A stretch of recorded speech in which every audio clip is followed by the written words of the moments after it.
Channel 5 news நேயர்களுக்கு வணக்கம். தாவேகாவின் 2ஆம் ஆண்டு தொடக்க விழா இன்னைக்கு ஆரம்பிச்சிருக்காங்க. தலைவர் விஜய் அவர்கள் தாவேகாவின் தலைவர் விஜய் அவர்கள் அதுக்கப்புறம் அவங்களுடைய ஸ்பீச்சஸ் எல்லாமே நீங்க பார்த்துருப்பீங்க. அதை பத்தி சொல்லுங்க. ஆதவ் எப்படி பேசினாரு? இல்லை, ஆதவ அர்ஜுனா ஏற்கனவே சொல்லிட்டாரு. என்னன்னா, நான் தேர்தல் வியூக வல்லுநர் முழுக்க ஜான் ஆரோக்கியசாமி அப்படிங்கிறார். அது அவர் பேசும்போது என்ன தெரியுதுன்னா, கட்சியில் அவருக்கு ஏதோ ஒரு வரணும், ஒரு சீட்டை வாங்கணும், ஜெயிக்கணும். அது எம்பியாக இருக்கட்டும் இல்லை சட்டமன்ற உறுப்பினராக இருக்கட்டும், அவர் அதுதான் ஃபோக்கஸாக நான் பார்க்குறேன். ஏன்னா அவரே கிளைம் பண்ணுறாரு, தேர்தல் வியூக வல்லுநர் ஜான் ஆரோக்கியசாமி தான் நாங்கள் நியமிச்சிருக்கிறோம். அடுத்து கூட அவரை சொல்லிக்கலை. அப்படிங்கும்போது நம்ம யாருக்குமே திமுகவில் பதவிக்கு ஆசைப்பட்டு தான் அங்கே போனார், கிடைக்கல. அதே நேரம் விசிகாவுக்கு போனார், பதவிக்கு ஆசைப்பட்டு தான் போனார், கிடைக்கல. இப்போ திரும்பவும் தாவேகா. ஸோ அதை பார்க்கும்போது அவருக்கு அதிகார இதில் பதவி தான் மெயினாக அதை தான் பார்க்கப்படுது. அதனால் எனக்கு ஒன்றும் பெருசாக தெரியல. அது 26 தேர்தலாம் தெரிய வரும். இவர்னா ஏதாவது சொல்லலாம், பெருசாக தெரியல. இல்லை, ஆதவ ஒரிஜினலாலே எனக்கு தெரியலன்னு தான் சொல்லுவேன். ஏன்னா அதை பற்றி எனக்கு பெருசாக பேச. சரி, அவர் பேசினதில் முதல்வர் அவருடைய ட்ரெஸ் கலரை காப்பி பண்ணுறாரு, முதல்வர் நடிக்கிறாருன்னு சொல்கிறாங்க. என்னங்க அரவிந்த் சொல்கிறீங்க? நாட்டில் என்னென்னமோ பிரச்சனை இருக்குது, அதை பேசணுமா? அதை விட்டுட்டு முதலமைச்சர் பேண்ட் ஷர்ட், ஏன் அந்த பேண்ட் ஷர்ட் விஜய்க்கு மட்டும் தான் சொந்தமா? ஏன் போடுறாரு? அதே கலர் எதுக்கு போடுறாரு?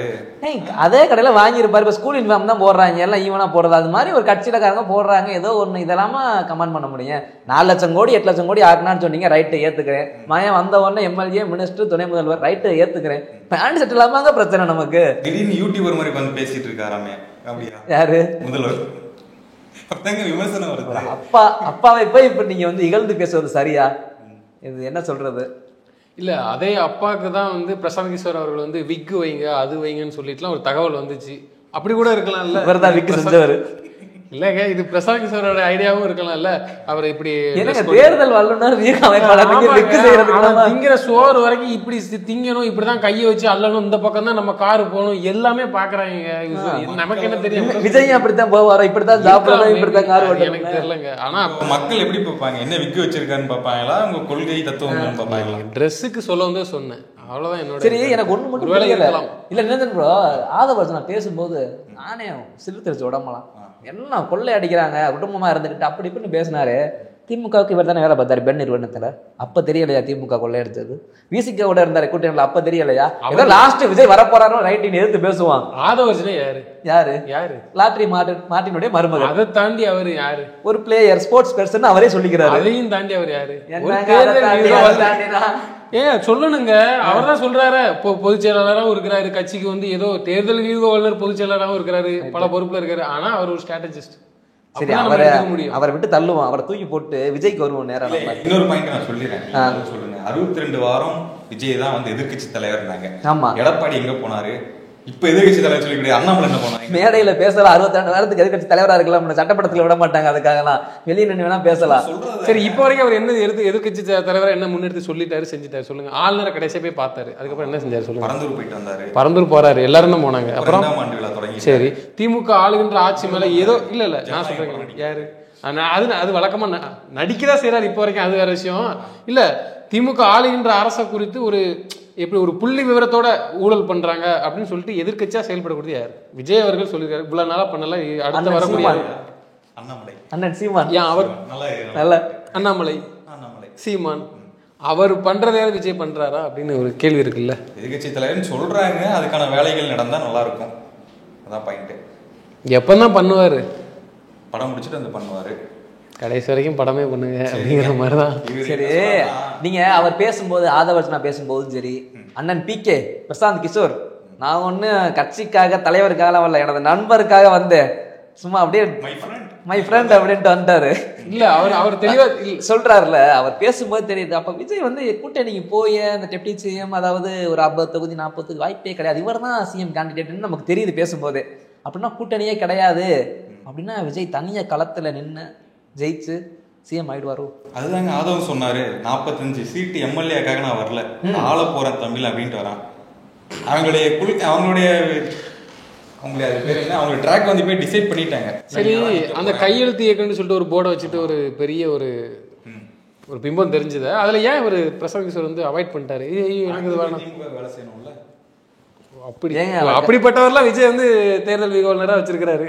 ஆமாங்க, இப்ப திமுகவே இந்த மாதிரி ஒரு இயக்கம் நடத்தி கையெழுத்து போடனாலும் இல்லை, என் கேள்வி என்னன்னா, ஒரு கட்சிக்கு மாற்றாத நம்ம அரசியல் செய்ய வரோம். சரி, நமக்கு தான் வந்து பெருசா ஐடியாலஜி இல்லை, அதனால ஒரு தேர்தல் வியூகவலரை வச்சுக்கிறோம் அப்படின்னு ஏன்னா வெளியில பேசிட்டு இருக்கிறாங்க. ஏன் அவருக்கு சொந்தமா மூளை இல்லையா? தொடர்ந்து விமர்சனம் பண்றாங்க. அவர் ஒரு ஸ்ட்ராட்டஜிஸ்ட்ங்க, நான் வரேன் ஸ்ட்ராட்டஜிஸ்ட்டை நம்பி தான் வந்து களத்துல நிப்பீங்களா? மக்கள் நம்பி இல்லையா அப்படின்னு ஒரு கேள்வி இருக்குல்ல. 21ல திமுக என்ன பண்ணாங்க? நம்ம தான் அவங்களுக்கு மாற்றா வரோம் அப்படின்னா அவங்களுக்கும் நமக்கு என்ன வித்தியாசம்? எப்பா இந்த அப்படின்னு மாற்றுறீங்களே, எனக்கு புரியவே மாட்டேங்குது. இந்த மாற்றம் என்ன? எல்லாரும் கையை கீழே ஊனி காலை மேல தூக்கி நடரா, அதான் மாற்றம். அப்படியே சொல்றாங்க. எனக்கே புரியல சொல்றாங்க மாற்றுன்றீங்க. என்னத்த மாற்ற போறீங்கன்னு தெரியல. அதே ரேஷன் கார்டு, அதே 2 ரூபா அரிசி, இலவச அரிசி. ஆட்சி மாறும், காட்சிகள் மாறவில்லையே. எங்களை சீமான் சொல்வது போல தாவேக்கா வந்தா நல்லாட்சி மலரும். ஏங்க நீங்க 67, 77, 26 சரிங்க, கம்பேரிசன் பாத்தீங்களா? சிம்பிள். தாவேக்கா வந்துருச்சுங்க 26ல சிஎம், 214ல 230 விஜய், 4 வந்து 2 திமுக, 1 அதிமுக, 1 அண்ணாமலைன்னு வச்சுக்கோ. 4 பிரிச்சு எடுத்துக்கிட்டாங்க. 4 பேரும் எதிர்கட்சி. 230 வந்துருச்சு. என்ன நடக்குன்னு நினைக்கிறீங்க தமிழ்நாட்டுல? மேகத்துல குத்தி விட்டு கடப்பாறை குத்தி விட்டு மழை வர மாயலா, இல்ல காவிரியில தண்ணி நமக்கு கர்நாடகா கொடுத்துட போதா? ஊழல் எல்லாம் கொஞ்சம் கம்மியா எப்படி? சிம்பிள். ஊழல் எங்க ஆரம்பிக்குது? ஊழல் ஏதோ ஒரு கிராமத்துல ஒரு வில்லேஜ் அசிஸ்டன்ட் இருப்பான், ஒரு விஓ இருப்பான், அந்த கீழே அங்க ஆரம்பிக்கும். 100 ரூபாய், 200 ரூபாய், 500 ரூபாய், 1000 ரூபாய் ஆரம்பிக்கும். அப்படியே வந்து மாவட்ட ஆட்சியர் வரைக்கும் வரும். குட்டி குட்டி குட்டியா கொடுத்து வரும். இதை விஜய் ஓரமா போயிட்டு விஓ நீங்க வாங்காதீங்க, ஆர்டிஓ நீங்க வாங்காதீங்க, அசிதா நீங்க வாங்காதீங்க, கரெக்ட் சொல்லிட்டு இருப்பாரா? சொன்னா கேட்ட போறாங்களா? கேட்க வாய்ப்பே கிடையாது, நடந்துகிட்டே தான் இருக்கு. ஆமா, இது எப்படி குறைக்க முடியும்னு நினைக்கிறீங்க? திருடனாய் பார்த்து திருந்தாய் விட்டால் திருட்டை ஒழிக்க முடியாது. மொத்த பேர் திருட்டு பேலா இருக்க. திமுகவே வரட்டும், ஊழல் இருந்துட்டே இருக்கட்டும், அதான் உங்களுடைய நிலைப்பாடு. நீ வந்து அதாவது நீங்க கொடுக்குறீங்கன்னு சொல்லிட்டீங்கல்ல மாற்று. எனக்கு மாற்றுனா என்ன பண்ணுன்னு சொல்லணுமா இல்லையா? எனக்கு சரி, அதை கூட விடுங்க. அதே நேரத்தில் இன்னைக்கு வந்து முக்கியமான ஒரு விஷயம் தமிழக அரசியல் களத்தில் ஒரு முக்கியமான விஷயம் என்னன்னா, இந்த பார்லிமெண்ட் தொகுதி பங்கீடை வந்து இது பண்றாரு. இது அதாவது அரசியல் குறித்து எதுவுமே பேச. ஆனால் எங்களுக்கு எதிரி திமுக வரக்கூடாது பேசுங்க, அது இருக்கட்டு. மக்கள் கருத்து குறித்து எதுவுமே பேசலை. இல்லை ஒருவேளை இது வந்து எங்கள் கட்சி நிகழ்ச்சிங்கனால பேசலையா, அப்படி எடுத்துக்கலாமான்னு கேட்குறேன். எல்லாரும் சொல்றீங்களா? அந்த நிகழ்வுல நடந்ததை வச்சு சொல்றாங்க. அவர் சொன்னது எல்லாமே அவருக்கு வச்ச விமர்சனத்துக்கான பதிலடி தானே. இப்போ திமுக சொன்னாங்க, என்ன விமர்சனம் பண்ணிட்டாங்க, நான் பதிலடி கொடுக்குறேன். பட் மக்கள் விஷயத்தை வந்து பேசுறதே கிடையாது. இன்னொரு கேள்வி எனக்கு திடீர்னு தோணுது. தாவேக்கா கேட்டீங்க, சரி சொல்லுங்க. இல்ல மாநாடு போட்டாங்கல்ல, இப்போ 2வது இதுக்கு போட்டாங்க. எவ்வளவு செலவாயிருக்குன்னு நினைக்கிறீங்க? அது சில லட்சங்கள், கோடிகள். விக்கிரவாண்டி அது கோடிகள், பல கோடிகள். ஏன் இவ்வளவு கோடிகள் செலவு பண்ணணும்? அப்பதானங்க பார்க்க நல்லா கவர்ச்சியா இருக்கும். கவர்ச்சியா இருக்கா? அதாவது மக்கள் விரும்புற வண்ணம் இருக்கும் பார்க்க. ஏன் இவ்வளவு செலவு பண்ணணும்னு நான் கேட்கிறேன் ஃபர்ஸ்ட். சரி, இப்ப இந்த கால அரசியலுக்கு செலவு பண்ணி ஆகணுமா? இப்படி கோடிக்கணக்கில் செலவு பண்ணணுமா? செலவு பண்ணாம மக்கள் எப்படிங்க ரீச் பண்றது? திமுக தான் செலவு பண்றாங்க. அவங்க சிம்பிளா ஒரு அவன் சொல்லியாச்சு, முத்திர குத்தியாச்சு, கொள்ளையடிக்கும் கும்பல்னு சொல்லியாச்சு. எல்லா ஆளுங்கட்சி எதிர்கட்சியெல்லாம் சொல்லியாச்சு. விஜய் என்ன பண்ண நினைக்கிறீங்க? இல்ல தெருவுல வந்து பேசட்டுமா? எதுவுமே சொல்லல. விஜய் நீங்க என்னன்னாலும் பண்ணுங்க, எதுக்கு இப்படி செலவு பண்றாங்க? செலவு பண்றோம். நான் சொல்றேன்பா, நான் ஒரு லட்சம் ஒரு 1000 ரூபாய் கொடுக்குறேன்னா அந்த 1000 எப்படி 1500 மாத்தலாம் நான் யோசிப்பேன். சாதாரண மனுஷனா இதுல இவ்வளவு கோடிய சம்பளத்தை விட்டு ஒருத்தர் உள்ள வராருன்னா இப்படி வர்ற அப்படியே இப்ப பெரிய அமௌண்ட் லம்ப அடிக்க வர்றாரு, இவ்வளவு செலவு வேற பண்றாருன்னா தோணும். எனக்கு தோணுச்சு. அதே இன்னொரு பார்வை, இவ்வளவு கோடிகள் விட்டுட்டு வராரு, ஏதோ ஒரு மாற்றம் நிகழ்த்துவாரு, ஏதோ ஒரு நல்லாட்சி தருவாரு, அப்படி எடுத்துக்கலாம். அது என்னங்க எல்லாரும் வந்து இத்தனை கோடியை விட்டுட்டு வர, உங்களை யார் முதல்ல வர சொன்னா? இத்தனை கோடியை விட்டுட்டு வர இதெல்லாம் ஒரு தற்பெருமை. ஏன் காமராஜர் வாழ் மாதிரி வருது? காமராஜர் ஆட்சி செய்யலையா? அது நான் மக்கள் பணி செய்ய வரேன், அவ்வளவுதான். என்னோட பட நடிப்பு அது ஒரு பக்கம் ரைட் முடிச்சுட்டு இன்னைக்கு நான் பொது சேவை செய்ய வரேன், அவ்வளவுதான். அதனால இத்தனை கோடியை விட்டுட்டு வரேன் உங்களை யார் முதல்ல கூப்பிட்டா? இல்ல இதெல்லாம் சொல்லி காமிக்கணுமா? இது எனக்கு புரியல. இது என்ன மெண்டல்? இது என்ன சொல்றது? அதாவது ஏங்க அவர் இப்ப உச்ச நட்சத்திரம் வராரு, இத்தனை கோடிகள் வந்துட்டு போ, செஞ்சுட்டு போங்க, இருந்துட்டு போங்க. வரேன்னு சொன்னாரு, வரல. விஜய் வந்துட்டாரு, சரிங்களா? கமல் வரேன்னாரு, வந்துட்டாரு. சரி, ஒரு மூணு உத்தரவாதம் கொடுப்பாரா? என்ன உத்தரவாதம்? 26 தேர்தலுக்கு அப்புறம் நான் தோற்றாலும் திரும்பவும் அரசியல் களத்துல நிப்பேன், அதுக்கப்புறம் நான் படத்தை நடிக்க போக மாட்டேன், முழுக்க எனக்கு அதுக்கப்புறம் என் பிள்ளைங்களோ இல்ல வாரிசுதாரர்களோ களத்துல வர மாட்டாங்க, இது கொடுப்பாரா விஜய்? படத்துல நடிக்க போக மாட்டேன்னு உத்தரவாதம் கொடுத்துட்டாரு. சரி, வாரிசு வருவாங்களா மாட்டாங்களான்னு சொல்லுவாரு, சரிங்களா? சஞ்சய் அண்ணன் வராரா, இன்பநிதி அண்ணன் வராரா அப்படின்னு பாத்துக்கலாம். சஞ்சய் அண்ணன் வரால நீங்க பார்க்க வேண்டாம், அது அப்படித்தானே ஆயிப்போச்சு. அது எழுதி அதாவது சொன்ன மாதிரி முத்திர குத்தியாச்சு. அது நம்ம மாற்று அரசியல் கொடுக்க வரவங்கிறவங்க எப்படிங்கிறது வந்து மக்கள் பார்ப்பாங்கல்ல. நான் சொல்லலாம், இவர் சொல்லலாம், பட் ஆனால் மக்கள் கருத்தாவும் இதுதான் இருக்கு. அவர் ஏன் இதெல்லாம் சொல்லலை, நாளைக்கு இது நடக்காது நிச்சயம் அப்படின்னு ஒரு பேர் அடிப்படுது இல்லை? சரி ப்ரோ, விஜயோட கம்பேர் பண்ணா சொன்னா இல்ல இன்னைக்கு இருக்க மாஸ் வேறன்னு சொல்லுவீங்க. அண்ணன் கமலஹாசன் ஒன்று இடையில சொன்னாரு, கேட்டீங்களா? ரசிகர்கள் வேறு வாக்காளர்கள் வேறு, நானே பட்டு தப்பா தெரிஞ்சுக்கிட்டேன் அப்படின்னு தம்பிக்கு ஒரு அட்வைஸ் மாதிரி சொன்னாரு. புரிஞ்சுக்கிட்டாரு. அது மாதிரி விஜய்க்கு எதுவும் ஆபத்து வந்துருமோ? அதுதாங்க. இப்ப 20 வருஷம் முன்னாடி வந்திருந்தா ஏதாவது செஞ்சிருப்பாரு. விஜய் அதானே பண்றாரு. 20 வருஷம் முன்னாடி வந்திருக்காருல்ல. எந்த 70 வயசு ஆகுது, களத்துல இருக்காரு. 50 வயசு ஆகிற விஜய் வந்திருக்காருல்ல, அவரால் முடிஞ்சது ட்ரை பண்ண போறாரு. முயற்சி விடாமுயற்சி எடுத்துக்கலாம். அப்படிலாம் ஓட்டு போட மாட்டாங்க. ஓட்டு வருதோ இல்லைங்க, முயற்சி பண்றாரு. விடாமுயற்சி கடையில் எதுக்கு போடணும்னு அங்க ஒரு குத்து. சரி, இந்த கூட்டணி எப்படிதான் அமையும்?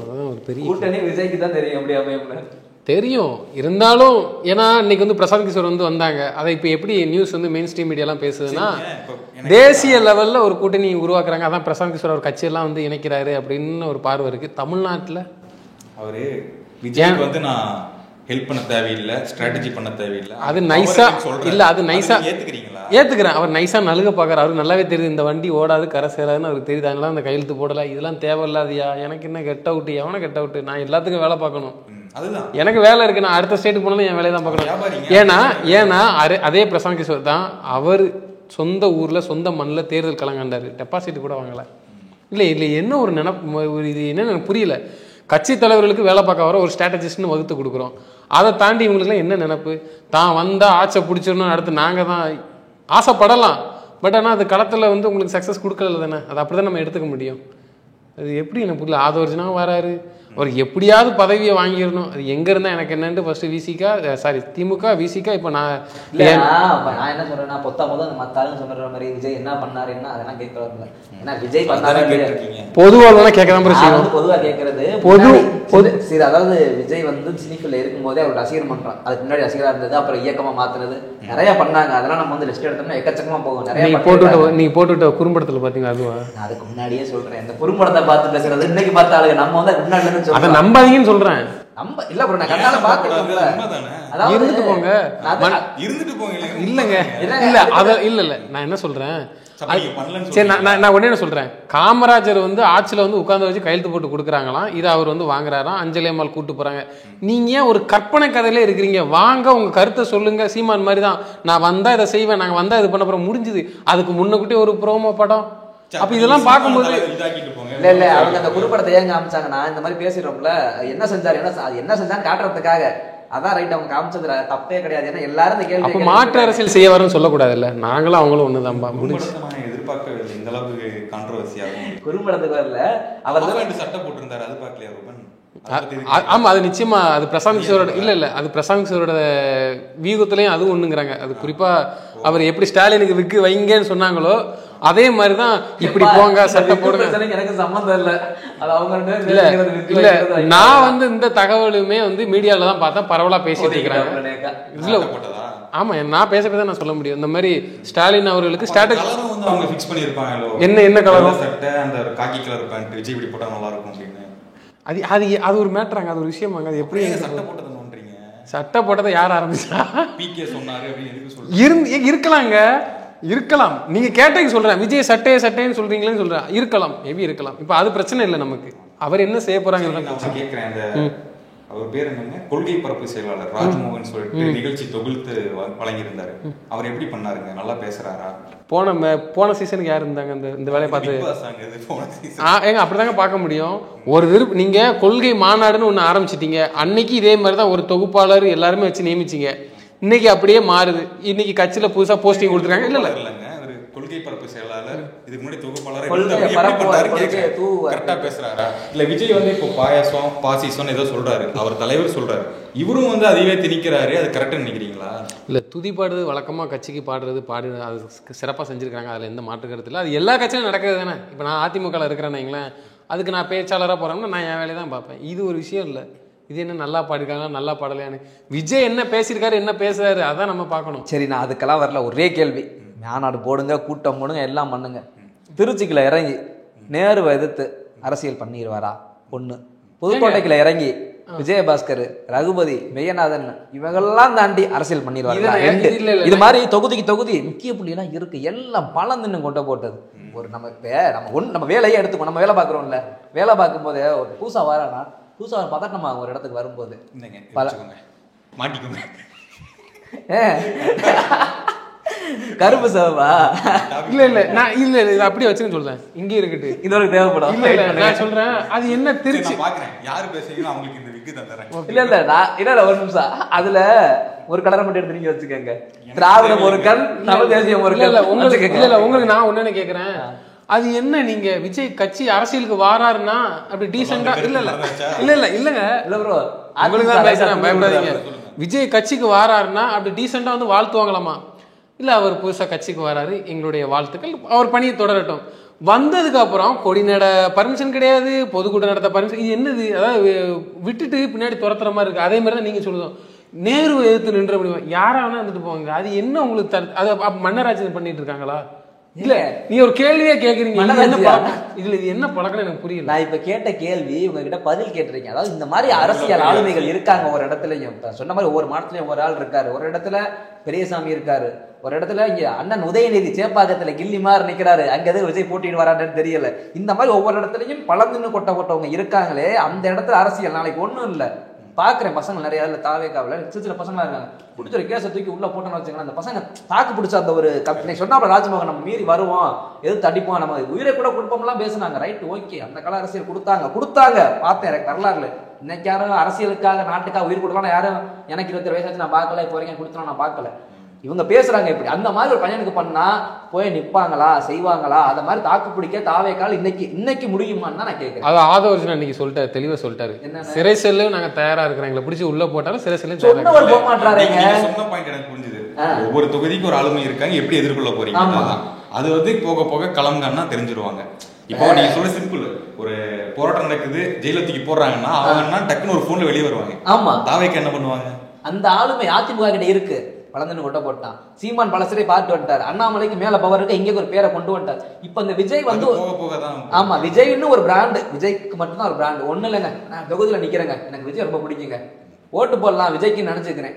திடீர்னு என் சொந்தக்கார மாமன் ஒருத்தர் டிஎம்கேலையோ ஏடிஎம்கேலையோ இல்ல நாம் தமிழர் கட்சியில நிக்கிறாப்புன்னு வச்சுக்கிறேன், நான் விஜய் பாப்பனா மாமனை பாப்பனா, மாமனு குத்துரா ஓட்டேன்னு தான் போயிருவேன். இப்படித்தான் பல நிலைப்பாடு இருக்கு. இப்போ கொடுங்க இது வந்து திமுக நம்ம வந்து இப்ப நான் 4 கட்சி சொல்றேன், திமுக சொல்றேன், அதிமுக, பாஜக, நாம் தமிழர் கட்சி சொல்றேன். இது போட்டு சாரி எடுத்துக்கிறதா திமுக ரத்தம் நான் சொல்ற கருத்தை ஏத்துக்க மாட்டீங்க. இது கருப்பு யாருக்கு தூக்கி போட்டு போயிட்டே இருக்கு, நமக்கு அவசியம் கிடையாது.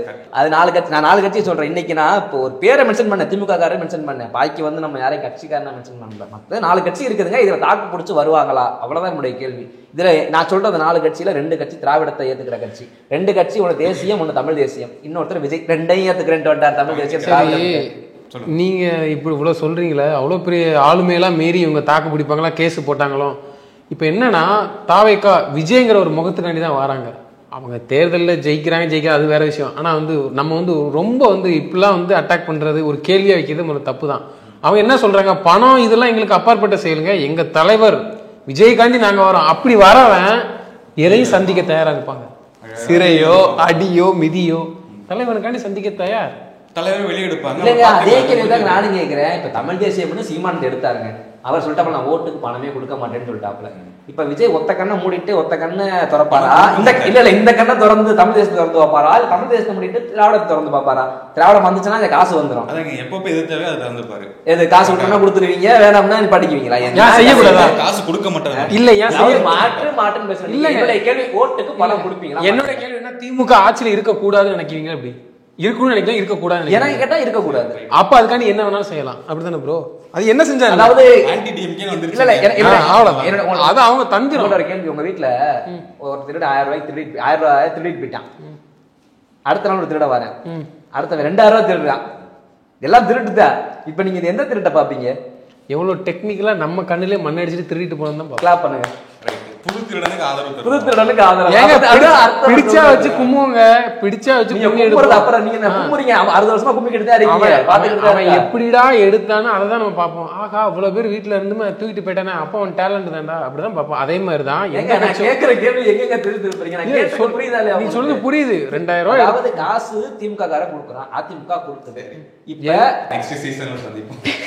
டிவிக்கே கொடுக்குதா கொடுக்கல, நமக்கு இங்க பண்ற செலவெல்லாம் நான் பாக்குறேன். மாநாடுக்கு இவ்வளவு செலவாகுது, பிரியாணி போட்டாங்க. இன்னைக்கு ஒரு செலவு சொல்லுவீங்க, வர முடியாம காசு தருவான்னு எப்படி சொல்றீங்க? ஏங்க செலவு பண்றதை பார்க்கும்போது தெரியலங்க, ஒரு நம்ம பார்த்து கணிக்க முடியும். அதாவது ஒரு மரம் காய்க்கும் போதே இந்த காய் காய்க்குமா, செலவெல்லாம் பார்த்து காசு தந்துருவாங்க நீங்க கணிக்கிறீங்க. இவ்வளவு செலவு பண்றவங்க எடுக்க தானங்க. ஏங்க நீங்களே பாத்தீங்க டிவிகள் எத்தனை பேர் எங்களுக்கு பொறுப்பு தேவை, நாங்க வெளியே போன வேற கட்சிக்கு போனவங்களும் நிறைய பேர் இருந்தாங்க ஸ்டார்டிங்ல. இப்போ எதுக்கு பொறுப்புன்னு ஏன் பொறுப்புலாம் தொண்ணா இரு வேலை அப்ப ஏதோ பொறுப்புனா ஏதோ ஒன்று எதிர்பார்க்க தானே வர. வெளியே நிக்கிறாரு பாத்தீங்களா, தாடி பாலாஜின்னு ஒருத்தர். அதாங்க ஒருத்தர் சொல்லிட்டீங்கல்ல, வேற கை காட்டுங்க யாராச்சும் ஒருத்தர் இருக்காங்க. 1000 பேர் வெளியே நிக்கிறாங்க. அப்ப பொறுப்பு முக்கியங்க, அதான விஷயம். எல்லாமே எல்லா விரலும் ஒரே மாதிரி இருக்காது, முன்ன பின்னதான் இருக்கு. தலைமையை நீங்க சொல்றீங்க ரைட்டு கரெக்டா இருக்கு. இப்ப அது மாதிரி தான் சொல்றேன், அது மாதிரி போயிடலாம்ல அப்படின்னு சொல்ல வரேன். தலைமை தெரியும், 24 நமக்கு தெரியும். நீங்க சொன்ன 2 பாயிண்ட்டுமே நான் வந்து ஆதரிக்கிறேன். தாக்கு பிடிப்பாங்களான்னு கேட்டீங்க, அதை நம்ம பொறுத்து தான் பார்க்கணும். என்ன பண்ண போறாங்க பொறுத்து. ரெண்டாவது பணம் கொடுக்கறது, பணம் கொடுக்கறதும் பொறுத்து தான் பார்க்கணும். ரெண்டு எலெக்ஷன் தான் நமக்கு தெரியும். இது 2 தான் அரசியலுக்கு முக்கியம். கரெக்டா? கண்டிப்பா. நான் இறுதியா ஒண்ணு சொல்லிக்கிறேன். என்னைக்கு ஒரு பிரஸ் மீட் சந்திக்க போறாரு, பிரஸ் மீட் அடுத்த நிகழ்ச்சியில பேசுவோம். அது சந்திக்காத வரைக்கும் அங்க ஒண்ணும் இல்ல அன்னைக்கு சந்தி தெரியும். இல்ல ஆரம்பிச்சீங்கன்னா இது ஒரு 20 நிமிஷம் போகுங்க. இல்ல சந்திப்பாருங்க, ஏங்க சந்திக்காம போக மாட்டாரு. ஆனா நான் ஒண்ணே ஒன்று சொல்றேன் ப்ரோ, சீரியஸா அவர் எலெக்ஷன் வரைக்கும் பிரஸ் சந்திக்காம தப்பிச்சு போயிட்டாருன்னா வாய்ப்பு கூட இருக்கு, சட்டமன்றத்தில் போறது வாய்ப்பு. இவர் மட்டும் பத்திரிகா சந்திப்பு வச்சாரு விஜய், நிறைய பெரிய பெரிய ஜாம்பம் வரல மாட்டுங்க. எவ்வளவு சீமான் இல்லாததுக்கு மாதிரி சீமானையே சதற அடிக்கிறான், அவனை டார்கெட் அடிக்கணும்னு அடிக்கிறான், அண்ணாமலையே சதற அடிக்கணும்னு அடிக்கிறான், விஜயகாந்தையே மொத்தமா காலி பண்ண கூட்டம் நம்ம கூட்டம். அப்ப ஒருத்த புதுசா வரனா அவனுக்குன்னு ஒரு தனியா ஒரு செட்டில்மெண்டே ஒதுக்கி காலி பண்ணுங்கன்னு அடிப்பாங்க. விஜய் கண்டிப்பா மாட்டேன், ஏன்னா புதுசு அரசியலுக்கு பேசு பொருளாகுங்க. கண்டிப்பா பெரிய பெரிய கண்டிப்பா சந்திப்பாரு, சந்திக்காம போறதுக்கு வாய்ப்பே இல்லை. இப்ப பிரஸ் மீட் இருக்கிறீங்க, இன்னைக்கு வந்து பிப்ரவரி மாசம், அடுத்த மாசமே பிரஸ் மீட் வச்சுட்டாங்க. அதுக்கப்புறம் விஜய் மறந்துடுவீங்க. விஜய் பத்தி யார்? ஆமா, இப்ப படம் வருது, படம் ரிலீஸ் ஆகட்டும், ரிலீஸுக்கு அப்புறம் ஒரு பிரஸ் மீட் தருவாரு. கடைசி வரைக்கும் சினிமா மென்டாலிட்டிலே இருக்கிறீங்க. படம் வரட்டும், எங்க இதெல்லாம் ஹைப்புங்க. அப்புறம் ஏங்க நான் படம் நடிக்கிறாரு, படம் வேணாம், லாஸ்ட் படம் வேணாம், நான் வந்துடுறேன் அப்படின்னா என்னங்க ஹைப்? 26 தேர்தலும் சினிமாவா பேராம, அதுதான் ஒண்ணு, வேற ஒண்ணும் இல்ல. ஏன்னா அரசியல் கலங்கிறது வேற, சினிமா கலங்க. நான் கேட்ட கேள்வி நடிக்கிறாரு இல்ல ப்ரோ, நான் கேட்ட கேள்வி எல்லாம் எங்கேயோ ஒரு இடத்துல ஒரு பாமர ஒரு ஏழை குடும்பத்துல நினைக்கிற கேள்வி எல்லாம் நான் கேட்டேன். இப்ப எப்படி விஜய் பண்ணுவாரா பண்ண மாட்டாரான்னு எனக்கு திமுக கொடி தூக்கி கொடுத்துட்டீங்க. ரைட்டு, உங்களுடைய கருத்து ஏதாவது சொல்ல விரும்புறீங்களா? 26 தேர்தல் தான் தெரியும், களத்தில் பெரிய ஒரு சம்பவம் இருக்கு, பார்த்துக்கலாம். ஓகே, கான்ஃபிடென்ட்டா இருங்க, வெற்றி நிச்சயம். நன்றி, வணக்கம்.